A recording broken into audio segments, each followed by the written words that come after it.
Hello friends, പുതിയ വീഡിയോയിലേക്ക് സ്വാഗതം. ഇതുവരെ എൻ്റെ വീഡിയോസ് എല്ലാം കണ്ട് സപ്പോർട്ട് ചെയ്ത എല്ലാവർക്കും ഒരുപാട് നന്ദി. ഇന്ന് ഞാൻ സംസാരിക്കാൻ പോകുന്നത് മറ്റുള്ളവർ നിങ്ങളെക്കുറിച്ച് എന്ത് ചിന്തിക്കുന്നുവെന്ന് നിങ്ങൾ ശ്രദ്ധിക്കാതിരിക്കുമ്പോൾ സംഭവിക്കുന്ന അത്ഭുതകരമായ കാര്യങ്ങളെക്കുറിച്ചാണ്. ചിലപ്പോഴൊക്കെ മറ്റൊരാൾ നമ്മളെ വിലയിരുത്തുമ്പോൾ വേദനയും വിഷമവും തോന്നാതിരിക്കാൻ ശരിക്കും ബുദ്ധിമുട്ടാണല്ലേ. ആളുകൾ നമ്മളെക്കുറിച്ച് എന്ത് ചിന്തിക്കും എന്നോർത്ത് നിരന്തരം വേവലാതിപ്പെട്ട് നമ്മൾ കുടുങ്ങിപ്പോകാറുണ്ട്. എന്തു സംഭവിക്കും, എങ്ങനെ പ്രതികരിക്കും എന്നിങ്ങനെയുള്ള ചിന്തകൾ നമ്മളെ വല്ലാതെ അലട്ടുന്നു. പലപ്പോഴും നമ്മളെ നമ്മുടെ സത്യത്തിൽ നിന്നും അകറ്റി കൃത്രിമമായ ഒരു ജീവിതത്തിലേക്ക് നയിക്കുന്ന വലിയൊരു വിഷയമാണ് മറ്റുള്ളവർ എന്നെക്കുറിച്ച് എന്താണ് ചിന്തിക്കുന്നത് എന്ന ചിന്ത. നമ്മൾ എവിടെയെങ്കിലും പോകുമ്പോൾ, അല്ലെങ്കിൽ എന്തെങ്കിലും ഒരു കാര്യം ചെയ്യുമ്പോൾ, അല്ലെങ്കിൽ എന്തെങ്കിലും ഒരു കാര്യത്തിന് തുടക്കം കുറിക്കുമ്പോൾ ഒരു ചെറിയ ശബ്ദം നമ്മുടെ ഉള്ളിൽ ചോദിച്ചുകൊണ്ടേയിരിക്കും, ഈ ഒരു കാര്യത്തെപ്പറ്റി മറ്റുള്ളവർ എന്ത് ചിന്തിക്കും, ഞാൻ ഇങ്ങനെ ചെയ്താൽ അവർ എന്തു പറയും. ഇത് നമ്മളെ ഓരോ ദിവസവും കുറച്ചുകൂടി ചെറുതാക്കുന്നു. നമ്മളെ നമ്മൾ തന്നെ അടിച്ചമർത്തുന്നു. നമ്മളിൽ നിന്നൊരു വേർഷൻ, നമ്മളാകണമെന്നില്ലാത്ത എന്നാൽ മറ്റുള്ളവർക്ക് ആകാംക്ഷയുള്ളൊരു വേർഷൻ മാത്രമാണ് പുറത്തു വരുന്നത്. മറ്റുള്ളവർ എന്ത് ചിന്തിക്കുന്നു എന്ന് കാര്യമാക്കാതിരിക്കുക എന്നതിൻ്റെ ശക്തി, ഇത് എങ്ങനെ നിങ്ങളുടെ ജീവിതത്തെ മാറ്റിമറിക്കും എന്ന് നോക്കാം. അതിലൊന്നാമത്തേതാണ് സ്വാതന്ത്ര്യം. രാവിലെ ഉണരുമ്പോൾ ആദ്യം മനസ്സിൽ തോന്നുന്നത് ഇന്ന് ഞാൻ എങ്ങനെയായിരിക്കണം, എന്ത് ധരിക്കണം, എന്തു പറയണം എന്നല്ല, മറിച്ച് ഇന്ന് ഞാൻ എന്നോട് എത്ര സത്യസന്ധരാകാം എന്നാണെങ്കിൽ അതാണ് യഥാർത്ഥ സ്വാതന്ത്ര്യം. രാവിലെ ഉണരുമ്പോൾ നിങ്ങളുടെ മനസ്സിലേക്ക് ആദ്യം വരുന്ന ചിന്തകൾ തികച്ചും നിങ്ങളുടേത് മാത്രമായിരിക്കണം. സാമൂഹിക പ്രതീക്ഷകളോ മറ്റുള്ളവർ നിങ്ങളെക്കുറിച്ച് പറയുമെന്ന് നിങ്ങൾ കരുതുന്ന വിലയിരുത്തലുകളോ ആവരുത്. ഒരു പക്ഷേ നിങ്ങൾ രാവിലെ കണ്ണാടിയിൽ നോക്കി ചിന്തിക്കുകയാണ്, ഇന്ന് ഞാൻ എന്ത് ധരിച്ചാൽ എനിക്ക് സന്തോഷം കിട്ടും. നിങ്ങൾ നിങ്ങളുടെ വാർഡ്രോബിലേക്ക് പോയി മറ്റുള്ളവരെ തൃപ്തിപ്പെടുത്താനോ ഒതുങ്ങിച്ചേരാനോ നിങ്ങൾ ധരിക്കേണ്ട വസ്ത്രങ്ങളല്ല, മറിച്ച് നിങ്ങൾക്ക് സുഖവും ആത്മവിശ്വാസവും നൽകുന്ന വസ്ത്രങ്ങൾ തിരഞ്ഞെടുക്കുക. നിങ്ങളുടെ ദിവസം മുന്നോട്ട് പോകുമ്പോൾ പ്രതികരണങ്ങളെ ഭയക്കാതെ നിങ്ങളുടെ മനസ്സിലുള്ള കാര്യങ്ങളും സത്യങ്ങളും നിങ്ങൾ സംസാരിക്കുക. എല്ലാവരും നിങ്ങളോട് യോജിക്കണമെന്നില്ലെങ്കിലും നിങ്ങളുടെ ശബ്ദം നിങ്ങളുടേതാണെന്നും അത് കേൾക്കേണ്ടതാണെന്നും നിങ്ങൾക്കറിയാം. ഈ സ്വാതന്ത്ര്യം വളരെ പ്രധാനമായിരിക്കുന്നത് എന്തുകൊണ്ടാണ്? കാരണം സ്വന്തമായിരിക്കാൻ നിങ്ങൾക്ക് സ്വാതന്ത്ര്യം കിട്ടുമ്പോൾ മറ്റൊരിക്കലും എത്തിച്ചേരാൻ ബുദ്ധിമുട്ടുള്ള ഒരു തലം നിങ്ങൾ തുറക്കുന്നു. നിങ്ങളല്ലാത്ത ഒരാളായി നടക്കുന്നില്ല. അത് വളരെ ബുദ്ധിമുട്ടുള്ള കാര്യമാണ്. നിങ്ങൾ മറ്റുള്ളവരെ തൃപ്തിപ്പെടുത്താനോ നിങ്ങൾക്കായി ഒരിക്കലും ഉണ്ടാക്കിയിട്ടില്ലാത്ത രൂപങ്ങളിലേക്ക് ഒതുങ്ങാനോ ശ്രമിക്കുമ്പോൾ നിങ്ങളുടെ ഊർജം പാഴാവുന്നു. പക്ഷേ ആ ഊർജം പകരം നിങ്ങൾ നിങ്ങളിലേക്ക് തന്നെ കൊടുക്കുകയാണെങ്കിലോ, തിരികെ നൽകുവാണെങ്കിലോ, നിങ്ങളുടെ സ്വന്തം സ്വപ്നങ്ങൾക്ക് ഇന്ധനം നൽകുകയും നിങ്ങളുടെ സ്വന്തം വളർച്ചയെ പരിപോഷിപ്പിക്കുകയും ചെയ്യുന്നു. ഇതെല്ലാം ചെയ്യുമ്പോൾ നിങ്ങൾക്കൊരു ആത്മസംതൃപ്തി അനുഭവപ്പെടും. നിങ്ങൾക്കൊരു മുഖംമൂടി ധരിക്കേണ്ട ആവശ്യമില്ല. അപ്പോൾ ഇനി രണ്ടാമത്തേത് നിങ്ങളുടെ മാനസിക സമ്മർദ്ദവും ഉത്കണ്ഠയും കുറയ്ക്കുന്നു എന്നുള്ളതാണ്. മറ്റുള്ളവർ നമ്മളെക്കുറിച്ച് എന്ത് ചിന്തിക്കുമെന്ന ചിന്ത നമ്മുടെ മനസ്സിനെ എത്രമാത്രം ക്ഷീണിപ്പിക്കുന്നു എന്ന് നിങ്ങൾ ആലോചിച്ചിട്ടുണ്ടോ? നമ്മളിൽ പലരും ദിവസവും കൊണ്ടു നടക്കുന്ന രണ്ട് ഭാരങ്ങൾ, പലപ്പോഴും അവ എത്ര ഭാരമുള്ളതാണെന്ന് പോലും മനസ്സിലാക്കാതെ ബാഹ്യമായ മാനദണ്ഡങ്ങളോ പ്രതീക്ഷകളോ പാലിക്കണമെന്ന ചിന്ത പോലും നിങ്ങളുടെ തലയ്ക്ക് മുകളിൽ തൂങ്ങിക്കിടക്കുന്നൊരു മേഘം പോലെയാണ്. അത് നിങ്ങളുടെ ചിന്തകളെ വളച്ചൊടിച്ച് എന്ത് സംഭവിക്കും, ചെയ്യേണ്ടിയിരുന്നത് തുടങ്ങിയ ചോദ്യങ്ങളുടെ ഒരു വലയിലേക്ക് മാറ്റുന്നു. ഞാൻ ധരിക്കുന്നത് ആളുകൾക്ക് ഇഷ്ടമായില്ലെങ്കിലോ, എൻ്റെ ജോലിയുടെ പേരിൽ അവരെന്നെ മോശമായി ചിന്തിച്ചാലോ, ഞാനിത് പറയേണ്ടിയിരുന്നോ, ഞാനത് ചെയ്യേണ്ടിയിരുന്നോ തുടങ്ങിയ ചിന്തകൾ കൂമ്പാരം കൂടുന്നു അല്ലേ. നിങ്ങൾ അറിയുന്നതിന് മുൻപ് അവ നിങ്ങളുടെ മനസ്സിനെ നിറച്ച് നിങ്ങളെ അസ്വസ്ഥരാക്കുകയും മാനസികമായി തളർത്തുകയും ചെയ്യുന്നു. നിങ്ങൾ മറ്റുള്ളവരെക്കുറിച്ച് ചിന്തിക്കുന്നത് നിർത്തുമ്പോൾ നിങ്ങളുടെ ചിന്താരീതികൾ മാറാൻ തുടങ്ങുന്നു. നിങ്ങളുടെ മനസ്സ് കൂടുതൽ വ്യക്തമാകുകയും മറ്റുള്ളവർ എന്ത് ചിന്തിക്കുമെന്ന് നിങ്ങൾ ഭയക്കുന്നതിന് പകരം സാഹചര്യങ്ങൾ എന്താണോ അതുപോലെ കാണാൻ നിങ്ങളെ പ്രാപ്തരാക്കുകയും ചെയ്യുന്നു. ഇത് ഒരു പുതിയ കാഴ്ചപ്പാട് നൽകുന്നു. അത് നിങ്ങളുടെ ചുറ്റുമുള്ള ആളുകളുടെ ചിന്തകളിലും വികാരങ്ങളിലും ശ്രദ്ധ കേന്ദ്രീകരിക്കുന്നതിനു പകരം നിങ്ങളുടെ സ്വന്തം ചിന്തകളിലും വികാരങ്ങളിലും ശ്രദ്ധ കേന്ദ്രീകരിക്കുന്നു. നിങ്ങളുടെ സ്വന്തം അവബോധവും ശരിയും തെറ്റും തിരിച്ചറിയാനുള്ള കഴിവും നിങ്ങളെ നയിക്കുന്നതിനാൽ തീരുമാനമെടുക്കുന്നത് കൂടുതൽ എളുപ്പമാകുന്നു. ബാഹ്യമായ വിലയിരുത്തലുകളുടെ ഭയമില്ലാതെ. മറ്റുള്ളവരുടെ വിലയിരുത്തലുകളിൽ നിന്നും നിങ്ങൾ സ്വയം മോചിപ്പിക്കുമ്പോൾ സമ്മർദ്ദത്തിൻ്റെയും ഉത്കണ്ഠയുടെയും വൈകാരികമായ ആഘാതം ഗണ്യമായി കുറയുന്നു. ആരെങ്കിലും നിങ്ങളെ വിമർശിക്കുന്നുണ്ടെന്ന് തോന്നുമ്പോഴെല്ലാം നിങ്ങളുടെ ഹൃദയമിടിപ്പ് ഉയരുന്നില്ല. ഒരു പക്ഷേ നിങ്ങളൊരു മീറ്റിങ്ങിൽ സംസാരിക്കുമ്പോൾ നിങ്ങളുടെ ഹൃദയം വേഗത്തിൽ ഇടിക്കുന്നുണ്ടാവാം. അല്ലെങ്കിൽ ഒരു പാർട്ടിയിൽ ഒറ്റയ്ക്കിരിക്കുമ്പോൾ നിങ്ങൾക്ക് വല്ലാത്തൊരു ഉത്കണ്ഠ തോന്നുന്നുണ്ടാവാം.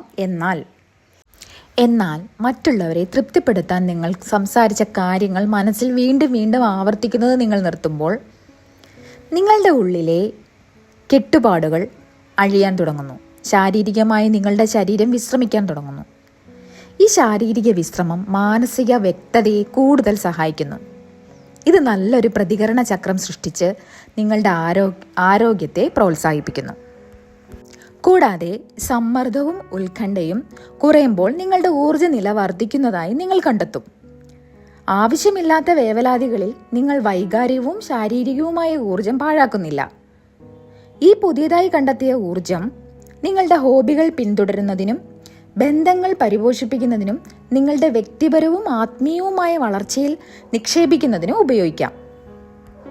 ഇനി അടുത്തതായിട്ട് നിങ്ങൾ മറ്റുള്ളവരെ തൃപ്തിപ്പെടുത്താൻ ശ്രമിക്കുന്നത് നിർത്തുക എന്നതാണ്.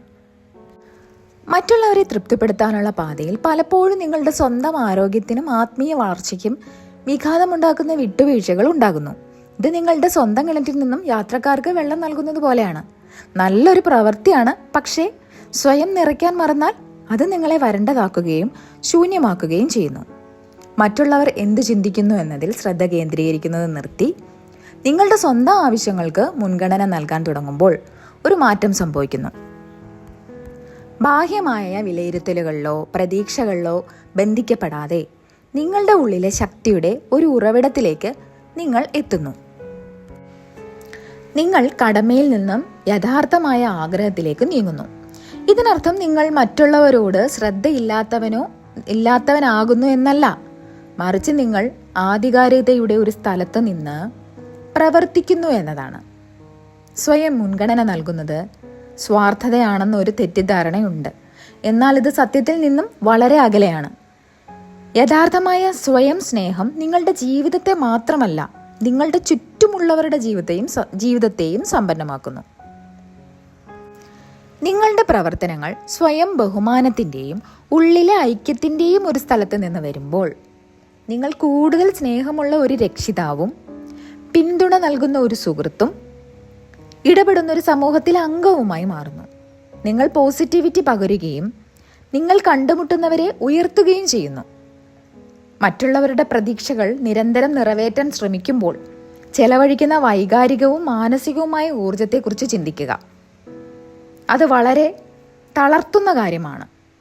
പലപ്പോഴും എത്ര ശ്രമിച്ചാലും എല്ലാവരെയും തൃപ്തിപ്പെടുത്താൻ കഴിയില്ല. മറ്റുള്ളവർ എന്ത് ചിന്തിക്കുന്നു എന്നതിനെക്കുറിച്ച് ചിന്തിക്കുന്നത് നിർത്തുന്നത് ആരോഗ്യകരമായ അതിരുകൾ സ്ഥാപിക്കാൻ സഹായിക്കുന്നു. ഈ അതിരുകൾ നിങ്ങളുടെ വൈകാരികവും ആത്മീയവുമായ ആരോഗ്യത്തിന് സംരക്ഷണം നൽകുന്നു. ഇത് സ്വയം ബഹുമാനത്തിൻ്റെ ഒരു പ്രവൃത്തിയാണ്. നിങ്ങളുടെ ആരോഗ്യം വിലപ്പെട്ടതാണെന്നും സംരക്ഷിക്കാൻ അർഹമാണെന്നും നിങ്ങൾ നിങ്ങളോടും മറ്റുള്ളവരോടും പറയുകയാണ്. ഇനി അടുത്തതായി നിങ്ങളുടെ യഥാർത്ഥ സ്വഭാവം വെളിച്ചത്ത് കൊണ്ടുവരിക എന്നതാണ്. മറ്റൊരാളുടെ ആശ്രയത്തിനനുസരിച്ച് നമ്മൾ ആരായിരിക്കണം എന്നതിനെക്കുറിച്ച് സ്വയം മാറ്റാനുള്ള നിരന്തരമായ സമ്മർദ്ദം. മിക്കവാറും എല്ലാവരും ഏതെങ്കിലും ഒരു ഘട്ടത്തിൽ ഇത് അഭിമുഖീകരിച്ചിട്ടുണ്ടാവും. ഇത് പലപ്പോഴും ജീവിതത്തിൻ്റെ തുടക്കത്തിൽ നിന്ന് ആരംഭിക്കുന്നു. അതായത് കുട്ടിക്കാലം മുതൽ നമ്മൾ എങ്ങനെ കാണപ്പെടണം, എങ്ങനെ പെരുമാറണം, എന്തായിരിക്കണം നമ്മുടെ ആഗ്രഹങ്ങൾ എന്നതിനെക്കുറിച്ചുള്ള സന്ദേശങ്ങൾ നമ്മളിലേക്ക് ഒഴുകിയെത്തുന്നു. പക്ഷേ നിങ്ങൾ ഇതെല്ലാം ഉപേക്ഷിച്ച് നിങ്ങളുടെ യഥാർത്ഥ സ്വഭാവത്തിലേക്ക് തിരിച്ചു പോകുമ്പോൾ അത് നിങ്ങളുടെ സ്വന്തം വീട്ടിലേക്ക് തിരിച്ചു പോകുന്നത് പോലെ ആയിരിക്കും. ആത്മസംതൃപ്തിയും മനസ്സിലെ സമാധാനവും ഒപ്പം വരും. അതായത് ലോകം നിങ്ങളിൽ നിന്നും പ്രതീക്ഷിക്കുന്ന പെർഫെക്റ്റായി മാറാൻ ശ്രമിക്കുന്നത് ഒരു അന്ത്യമില്ലാത്ത യുദ്ധം പോലെയാണ്. പക്ഷെ ഒരിക്കൽ നിങ്ങൾ നിങ്ങളുടെ യഥാർത്ഥ സ്വഭാവം പുറത്തു കൊണ്ടുവരുമ്പോൾ ലോകം അതിനെ ആദരിക്കാൻ തുടങ്ങും. നിങ്ങൾക്ക് ഇഷ്ടമുള്ള സംഗീതം കേൾക്കുക, അത് ആർക്കും അല്ലെങ്കിൽ പോലും. നിങ്ങൾക്ക് ഇഷ്ടമുള്ള വിഭവം ഓർഡർ ചെയ്യുക, അത് അസാധാരണമാണെന്ന് ആരെങ്കിലും പറഞ്ഞാൽ പോലും. നിങ്ങൾ നിങ്ങളുടെ യഥാർത്ഥ വികാരങ്ങൾ പ്രകടിപ്പിക്കുക, അത് കോപമാണെങ്കിലും സന്തോഷമാണെങ്കിലും ദുഃഖമാണെങ്കിലും. യഥാർത്ഥത ആകർഷണീയമാണ്. നിങ്ങൾ സത്യസന്ധനാകുമ്പോൾ മറ്റുള്ളവരും നിങ്ങളോട് സത്യസന്ധരാകാൻ തുടങ്ങും. ഇനി അടുത്തതായി, സന്തോഷത്തിനായി നിങ്ങൾ നിങ്ങളെ തന്നെ ആശ്രയിക്കുന്നു എന്നതാണ്. സന്തോഷത്തിനായിട്ടുള്ള അന്വേഷണം നമ്മൾ നടത്തുന്ന ഏറ്റവും പ്രധാനപ്പെട്ട അന്വേഷണങ്ങളിൽ ഒന്നാണ്. എന്നിരുന്നാലും പലപ്പോഴും നമ്മൾ അത് നമ്മളിൽ നിന്നും പുറത്തുള്ള സ്ഥലങ്ങളിലും ആളുകളിലും കണ്ടെത്താൻ ശ്രമിക്കുന്നു. എന്നാൽ സന്തോഷത്തിനായി ബാഹ്യമായ ഉറവിടങ്ങളെ ആശ്രയിക്കുമ്പോൾ നമ്മുടെ വൈകാരികമായ ആരോഗ്യം അപകടത്തിലാവുന്നു. നമ്മുടെ സന്തോഷത്തിൻ്റെ താക്കോൽ നമ്മൾ മറ്റൊരാളുടെ പോക്കറ്റിൽ വെക്കുന്നു. അത് സുഹൃത്തുക്കളോ കുടുംബാംഗങ്ങളോ സമൂഹമോ ആകട്ടെ, നിങ്ങളുടെ സന്തോഷം നിങ്ങളുടെ ഉള്ളിലെ മനോഹരമായ ഒരു പൂന്തോട്ടം പോലെയാണെന്ന് സങ്കല്പിക്കുക. നിങ്ങളത് മറ്റുള്ളവരെ നിയന്ത്രിക്കാൻ അനുവദിക്കുകയാണെങ്കിൽ അവർ അത് പരിപാലിച്ചേക്കാം, അല്ലെങ്കിൽ പരിപാലിക്കാതിരിക്കാം. അവർ പൂക്കൾക്ക് വെള്ളം നൽകിയേക്കാം, അല്ലെങ്കിൽ വാടാൻ അനുവദിച്ചേക്കാം. എന്നാൽ നിങ്ങളുടെ സ്വന്തം പൂന്തോട്ടത്തിൻ്റെ ചുമതല നിങ്ങൾ ഏറ്റെടുക്കുമ്പോൾ അതിന് അർഹമായ പരിചരണം ലഭിക്കുന്നുണ്ടെന്ന് നിങ്ങൾ ഉറപ്പാക്കുന്നു. നിങ്ങൾ ചെടികൾക്ക് വെള്ളം നൽകുന്നു, കളകൾ നീക്കം ചെയ്യുന്നു, പൂക്കളുടെ ഭംഗി ആസ്വദിക്കുന്നു. നിങ്ങൾ സ്വയം സ്നേഹിക്കുന്നതിൻ്റെയും സ്വയം മനസ്സിലാക്കുന്നതിൻ്റെയും സ്ഥലത്ത് നിന്ന് അത് പരിപോഷിപ്പിച്ചുകൊണ്ട് നിങ്ങളുടെ സ്വയം സന്തോഷത്തിൻ്റെ തോട്ടക്കാരനാകുന്നു. അതായത് എൻ്റെ പങ്കാളി എന്നെ സന്തോഷിപ്പിക്കണം, എൻ്റെ സുഹൃത്തുക്കൾ എന്നെ മനസ്സിലാക്കണം, ഈ ലോകം എന്നെ അംഗീകരിക്കണം എന്നുള്ള ചിന്ത. ഇതെല്ലാം ഒടുവിൽ നിങ്ങളെ നിരാശപ്പെടുത്തും. പകരം നിങ്ങളുടെ സന്തോഷം നിങ്ങൾ സൃഷ്ടിക്കുക. ഒരു പുസ്തകം വായിക്കുക, ഒരു ഹോബി തുടങ്ങുക, സ്വയം സംതൃപ്തനാകുക. ഇതാണ് യഥാർത്ഥ ആത്മനിർഭരത. ഇനി അടുത്തതായിട്ട്, നിങ്ങളുടെ ബന്ധങ്ങൾ യഥാർത്ഥമാകുന്നു എന്നതാണ്. അതായത് മറ്റുള്ളവർ എന്ത് ചിന്തിക്കുമെന്ന് ഭയക്കുമ്പോൾ എപ്പോഴും ഒരു മിഥ്യാബന്ധങ്ങളിൽ ജീവിക്കുന്നു. പക്ഷെ നിങ്ങൾ യഥാർത്ഥ സ്വഭാവം കാണിക്കുമ്പോഴോ, അപ്പോൾ നമുക്ക് യഥാർത്ഥ സുഹൃത്തുക്കൾ മാത്രം നിങ്ങളുടെ ജീവിതത്തിൽ നിൽക്കും. ആളുകൾ നിങ്ങളെ ബഹുമാനിക്കാൻ തുടങ്ങും, കാരണം നിങ്ങൾ സ്വയം ബഹുമാനിക്കുന്നു. പ്രണയത്തിൽ പോലും നിങ്ങൾ ഒരു മാസ്ക് ധരിക്കേണ്ട ആവശ്യമില്ല. ഇതിൻ്റെ ഏറ്റവും വലിയ ഗുണം എന്തെന്നാൽ നിങ്ങളുടെ ബന്ധങ്ങൾ കൂടുതൽ സത്യസന്ധമാകും. കാരണം നിങ്ങൾ മറ്റൊരാളിൽ ആശ്രയിച്ചുള്ള സന്തോഷമല്ല നേടുന്നത്. നിങ്ങളുടെ സന്തോഷം നിങ്ങൾ തന്നെ ഏറ്റെടുക്കുമ്പോൾ നിങ്ങൾ ബന്ധത്തിലേക്ക് വരുന്നത് ഒരു പൂർത്തിയായ വ്യക്തിയായിട്ടാണ്. അതുപോലെ തന്നെ മറ്റുള്ളവർക്കും അവരവരുടെ സ്വന്തം സംതൃപ്തിയോടെ നിങ്ങളുടെ ജീവിതത്തിലേക്ക് പ്രവേശിക്കാനും അവസരം നൽകും. ഇവിടെ പറയുന്ന ഓരോ കാര്യവും ഒറ്റ നിമിഷത്തിൽ മനസ്സിലാക്കാനും ജീവിതത്തിൽ കൊണ്ടുവരാനും കഴിയില്ലെന്ന് എനിക്കറിയാം. പക്ഷേ ഒരു ചെറിയ ചുവടുവെപ്പ് കൊണ്ട് നിങ്ങൾക്കാകും നിങ്ങളുടെ ജീവിതത്തിൽ വലിയ മാറ്റങ്ങൾ കുറിക്കാനുള്ള തുടക്കം കാഴ്ചവെക്കാൻ. മറ്റുള്ളവരുടെ അഭിപ്രായങ്ങൾ കാരണം നിങ്ങൾ സ്വന്തം ജീവിതത്തെ തന്നെ എഡിറ്റ് ചെയ്തുകൊണ്ടിരിക്കുന്നു എന്നത് ദുഃഖകരമായ കാര്യമാണ്. ഇനി അതിനൊരു ഫുൾ സ്റ്റോപ്പ് വെക്കാം. നിങ്ങളുടെ സത്യത്തിൽ ജീവിക്കാനുള്ള ധൈര്യം നിങ്ങളുടെ ഉള്ളിലുണ്ട്. അതിനെക്കുറിച്ചുള്ള ഒരു ഡിസിഷൻ എടുത്ത് ഓരോ ദിവസവും അതിൻ്റെ രീതിയിൽ ജീവിക്കാൻ തുടങ്ങൂ. നമുക്ക് നമ്മളായി ജീവിക്കാം, പ്രണയത്തോടെ, ആത്മവിശ്വാസത്തോടെ, പ്രകാശത്തോടെ. ഈ വീഡിയോ ഇഷ്ടമായെങ്കിൽ ലൈക്ക് ചെയ്യാൻ മറക്കരുത്. അടുത്ത വീഡിയോയുമായി വീണ്ടും കാണാം. താങ്ക്